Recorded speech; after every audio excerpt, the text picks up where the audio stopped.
Champion swimmer and defender of women's sports Riley Gaines gets attacked yet once again, this time by Trump hater extraordinaire. It's true.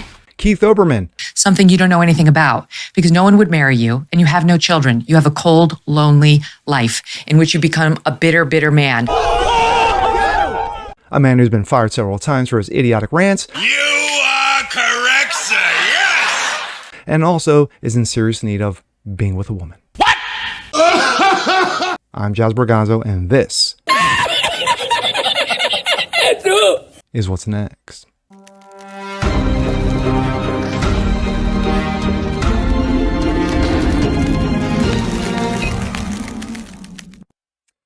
What's up, guys? Happy Friday. Jazz Berganzo, What's Next? Your daily dose. Hope you guys are feeling good today. Well,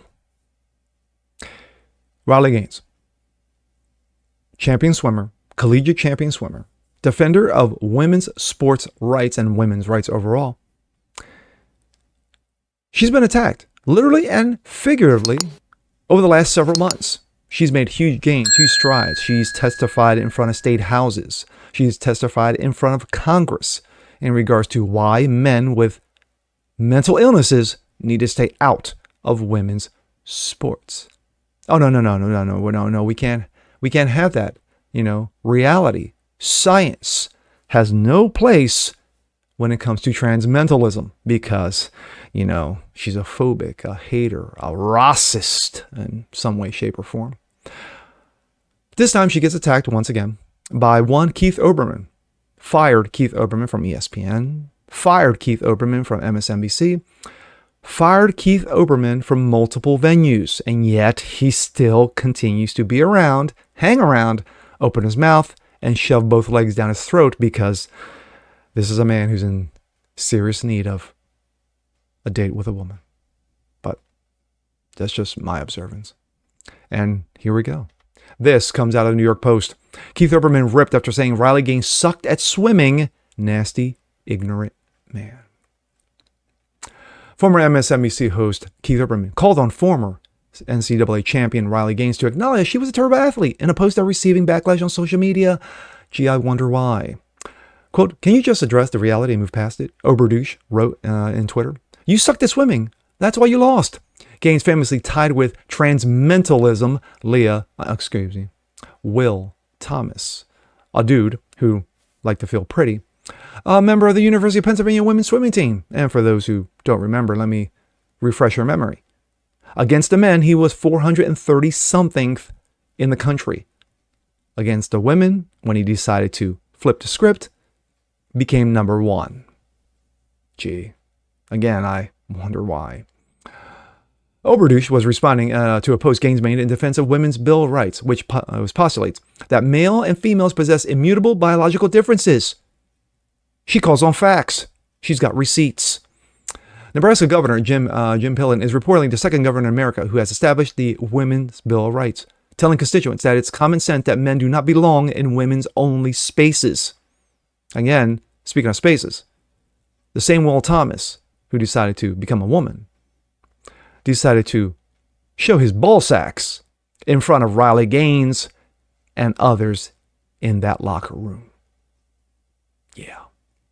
Oberdouche, a former MSNBC and ESPN host, widely criticized for his mockery of Gaines' athletic ability by former teammates and political commentators. Gaines herself fired back at Oberdouche for his comments.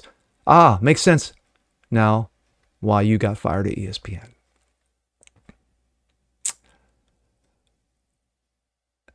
Let's see. Yep, that's exactly what she posted. Quote, "Your political bias binds you and dismisses views like your emboldened men to change in front of us," former University of Pennsylvania swimmer Paula Scanlon told Olbermann. "Why don't you address the reality that women's spaces are being invaded and many women are being harmed by this narrative?" Scanlon, who's on the same team as Thomas, has become a leading advocate for women's sports. Thank God there was, you would hope that there would have been more than just Riley Gaines to step up and squash this nonsense after she said she was forced to undress in front of Thomas in the University of Pennsylvania locker rooms. Yeah, facts. Professor Emeritus Colin Wright shared a link to Gaines' swimming resume, which included the award for SEC Female Collegiate Athlete of the Year in 2022, All-America in the 200 free, and even Olympic trials qualifier in 21. Yeah, so, wow, she's such a loser. Holy cow, she really, truly sucked. The reality is staring you in the face, right to Olbermann. You're a nasty, ignorant man, sucked at swimming. I'm sorry, excuse me, and you're nasty, ignorant man, as her comments. I mean, the comments towards Riley Gaines, excuse me. Washington Examiner contributor Kimberly Ross called Olbermann sexist for his attack on Gaines. I'm sorry, she wrote. Your statement being directed towards a dude named Leah Thomas, Will. He sucked at swimming against a male, so he decided to identify as a female so he could just win. How sexist and sad, both you and Will. Scanlon recently testified in front of a House Judiciary Committee about the Me Too movement. Of course, you know, that wonderful Me Too movement that took a nosedive, that once empowered female victims to speak up about abuse. She said it was funded in good measure, but as all good intentions, yeah. She similarly argued in an op-ed for The Telegraph that the Me Too movement was absorbed so sadly to being encased at many other women's organizations in the U.S. into the Democratic Socialist Party.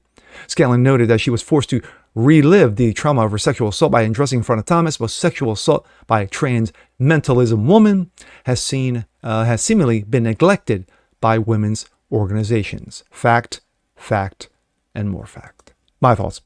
Now, there was an additional story that I was going to tag on to this, and this from the state of Nebraska, where you had one senator attacking Riley Gaines because Riley Gaines supports the Defense of Women's Act bill.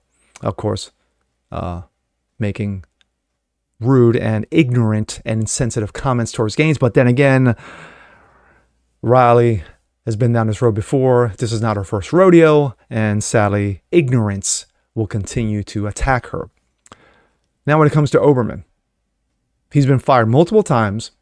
And if you listen to anything, and for those who listen to Olbermann, I caution you, because literally your brains will drip out of your ears how much he hates Donald Trump. Now, this is not a Trump issue, but he is a known, infamous Trump hater. Since the day Trump went down that escalator, Olbermann has attacked Donald Trump.